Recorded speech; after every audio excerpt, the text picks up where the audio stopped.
Salam alaikum. Bonjour, toujours dans cette série de J2E, toujours la même architecture, 3 tiers, donc interface utilisateur, c'est-à-dire présentation, serveur composant métier, c'est-à-dire couche métier, et accès aux données, donc couche DAO. Aujourd'hui, on va voir un autre thème. C'est le remoting. Le remoting, c'est quoi? Donc c'est la communication entre deux composants à distance. Aujourd'hui, on va voir un exemple. La séparation entre la couche présentation et la couche métier. Donc, on aura une application qui contient la couche présentation, tout ce qui est affichage, et une autre application qui va contenir la logique de notre application, bien sûr, et l'accès aux données. On peut faire la séparation même avec la logique et l'accès aux données, mais dans cet exemple, on va voir juste la séparation entre la présentation et la logique. Donc, ce qu'il nous faut, tout d'abord, il nous faut un serveur d'application. On a choisi comme exemple JBoss. Donc, on peut commencer. Donc, vous allez commencer par télécharger JBoss. Dans mon cas, j'ai la version 5. Donc, je commence par lancer Eclipse.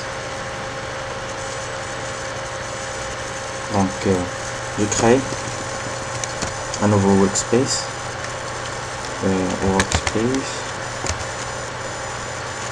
serveur, donc workspace qui va contenir mon application serveur. C'est le conteneur de jeu.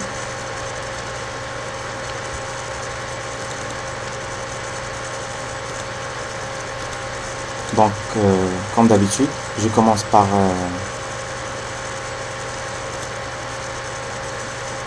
l'ajout de mon serveur. Donc, serveur, runtime environment, add. Cette fois, je choisis pas Tomcat, donc je cherche JBoss, la version 5. Puis, next. Donc, la même chose pour le GRE, je cherche le GDK, donc ça devient une habitude. Donc ordinateur, C, programme, et puis le répertoire Java. Je sélectionne le répertoire par GDK intense. C'est bon. Donc je sélectionne le GDK. Okay. Je le sélectionne une autre fois et je spécifie le répertoire de mon serveur d'application JBoss. Donc,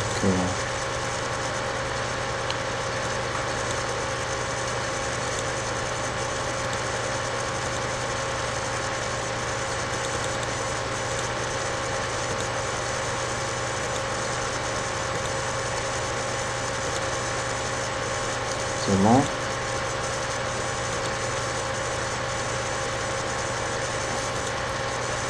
Donc, je clique sur serveur, new serveur ici. Donc, je vais faire chose. C'est bon. Donc, maintenant, j'ai mon serveur qui est avec. Donc, je commence par créer mon application côté serveur. New. J'ai oublié de spécifier qu'on travaille avec perspective Java.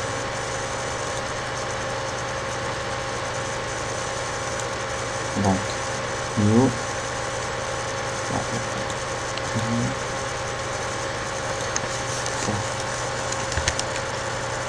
Session. Donc, session bin.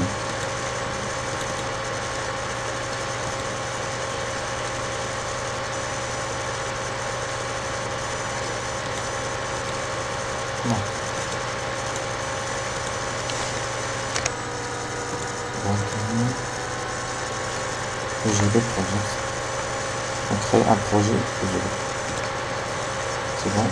Je le nomme EGB serveur. Donc je laisse les choses comme elles sont. Next. Donc je laisse les choses comme par défaut.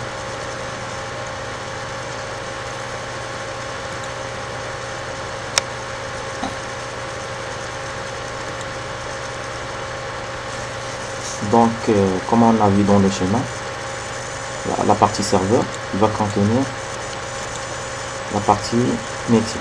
Donc, je commence par créer un paquet. Un paquet qui représente le métier. Je crée cette fois un session bin.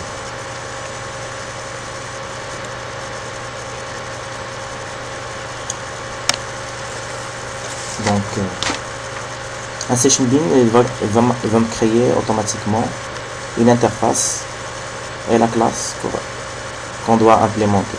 Donc, il va créer automatiquement l'interface et la classe qu'on doit implémenter avec les annotations correspondantes. Donc, on va continuer pour le projet client. Donc, je vais le nommer client manager. State type, je vais la laisser stateless. C'est bon. Donc, pour ne pas oublier de cocher remote, de désactiver local. Comme quoi, cette classe, c'est elle qui va être l'interface entre l'application client et l'application serveur. Donc, remote. C'est bon. Je laisse les choses comme ça. C'est bon. Voilà. Donc, il m'a créé une interface avec une annotation remote et la classe qu'on doit implémenter. Donc, je commence par spécifier le contrat de notre interface. Donc, je vais créer une simple méthode qui va nous afficher un message. Ça s'appelle salut. Je prends un paramètre, le nom. Donc, je vais implémenter cette méthode.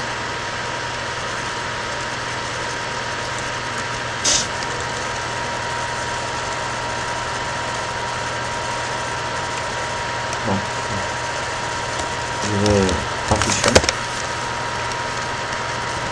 le nom, salut.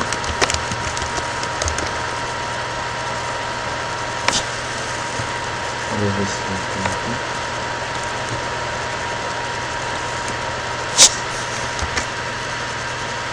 donc, je vais essayer de retourner la date où il était affiché. Donc, date.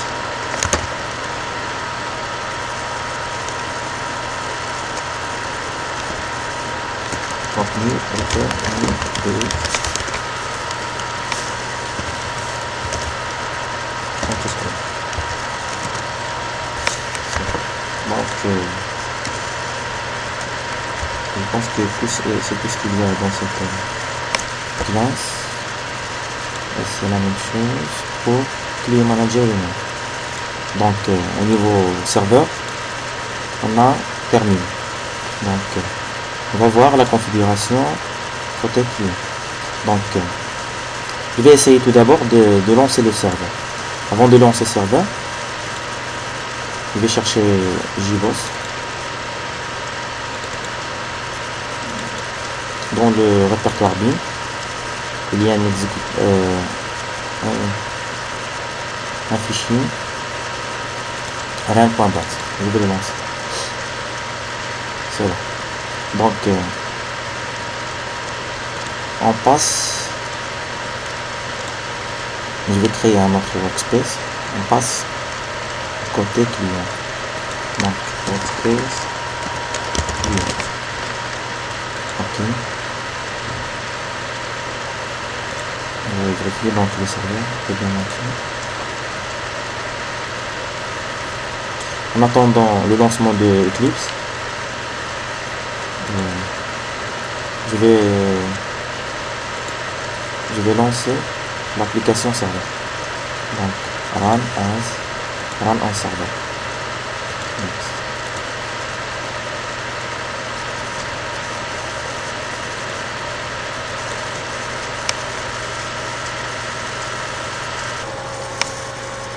C'est bon. Le serveur, l'application serveur a été bien lancée. Donc je vais sélectionner serveur. Il y a started. L'application est synchronisée. Donc on minimise cette application et on crée notre application client. Donc je vais créer une application Java, donc un projet Java 5, Java Project. Je vais le nommer client project. Donc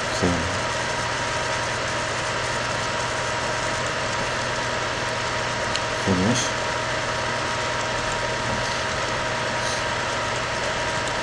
Donc la première chose à faire, c'est d'ajouter les librairies nécessaires pour le client. Donc on clique droit, build path, add external archives. Donc vous allez dans votre serveur, il y a un répertoire client où il y a toutes les jars disponibles. Donc on va les ajouter tous aux external jars. C'est bon. Maintenant on va créer un nouveau package avec le même nom qu'on avait sur le serveur. Donc sur le serveur il s'appelait com.remoting.business. C'est obligatoire, on doit mettre le même nom. Donc com.remoting.business.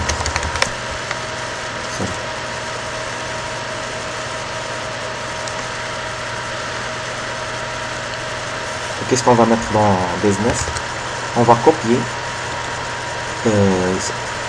cette interface Client Manager Remote. Donc copier,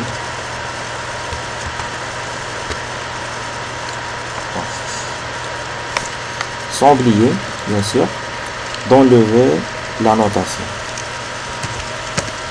C'est bon. Donc j'enlève même le compte. Donc j'ajoute un autre package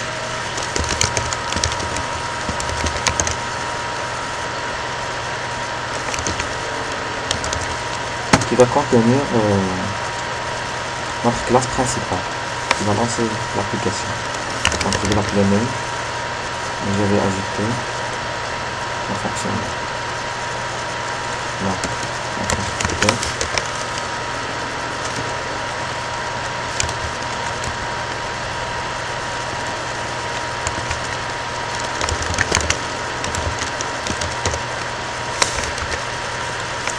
Je vais créer une première méthode, c'est l'exemple numéro 1.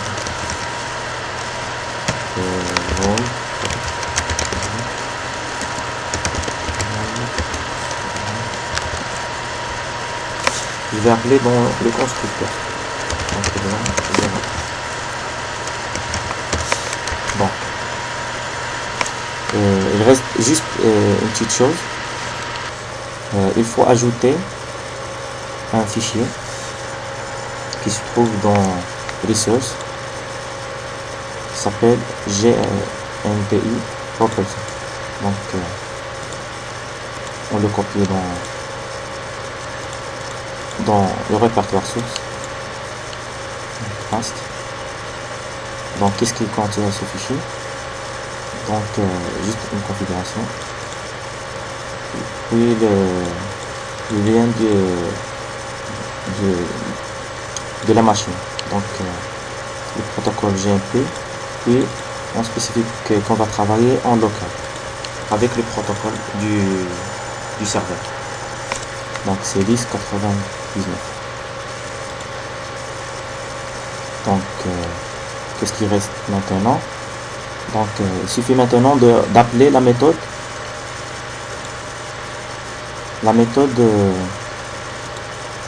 qui se trouve dans le serveur. Pour cela, on va créer un machine context.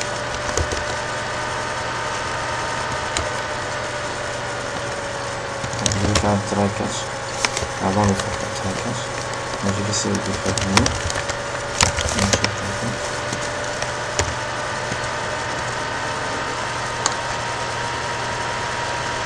Donc il me demande de faire un try catch. Donc je vais le créer à l'extérieur. Donc je vais le faire.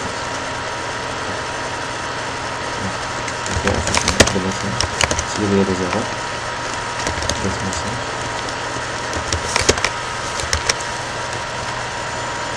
c'est bon. Donc je commence par appeler la méthode. Donc c.lookup.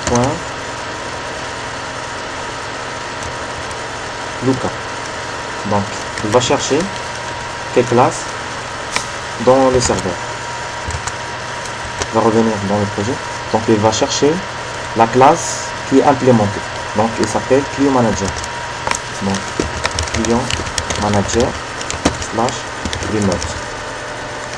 Donc cette méthode, il va récupérer un objet de la classe client manager.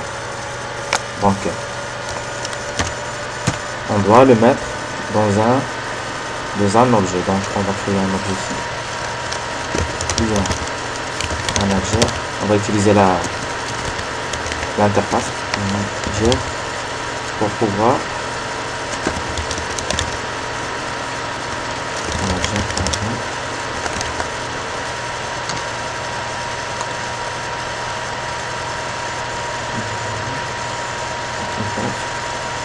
donc il faut faire un cast ici. Donc add cast. Pourquoi on a utilisé la méthode? Bon, la ligne qui va suivre va expliquer. Donc manager salut. Donc on a utilisé l'interface pour accéder aux méthodes de la classe client manager. Comme ça, même dans le serveur, si on change le business, donc on aura toujours la même interface, donc moins de modifications au niveau client. Donc on va appeler la méthode.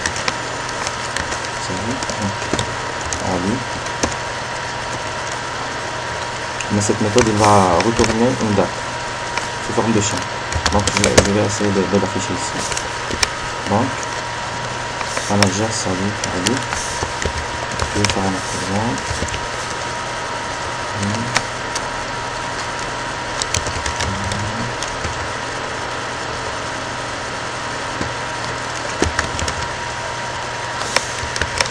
donc je pense que c'est tout ce qu'il y a. Business element. Bon, je vais commencer par lancer cette classe. Donc le serveur il est déjà lancé, il est synchronisé, donc c'est bon. On va lancer le client.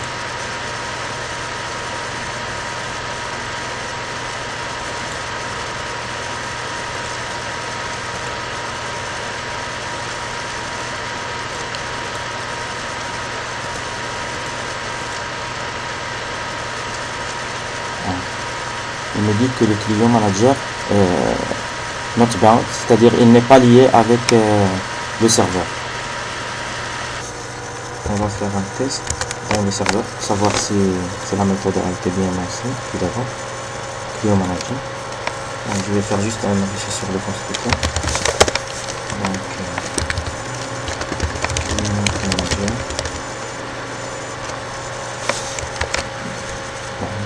State là. Client manager.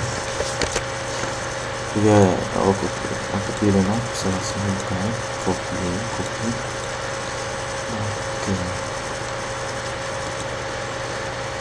On va attendre qu'il va republier. Allez voir dans le côté client.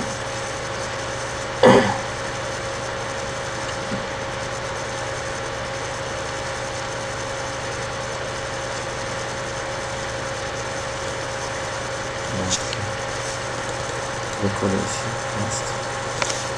On va le cliquer devant. Client manager. Client manager.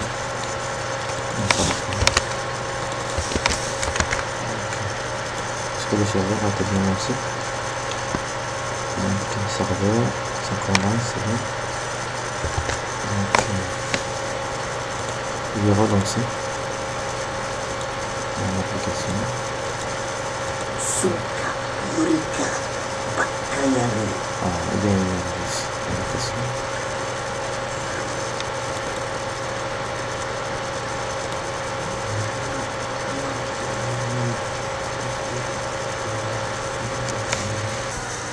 Je vais essayer de supprimer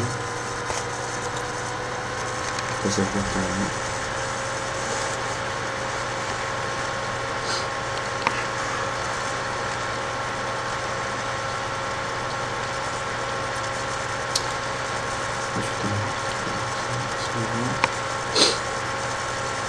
Serveur configuration.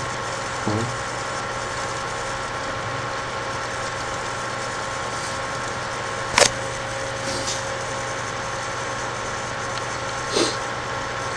On va relancer.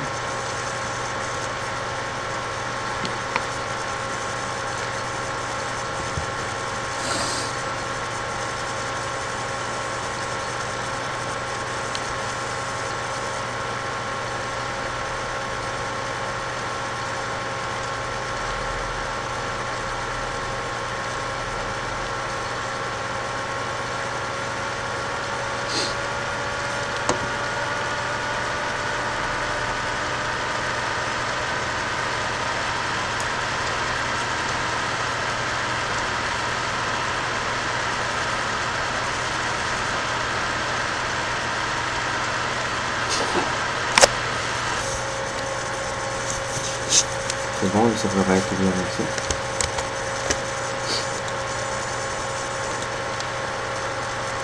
C'est bon. Donc il y avait un problème peut-être sur le serveur. Donc c'est bon. La prochaine vidéo, on va voir les bases de données.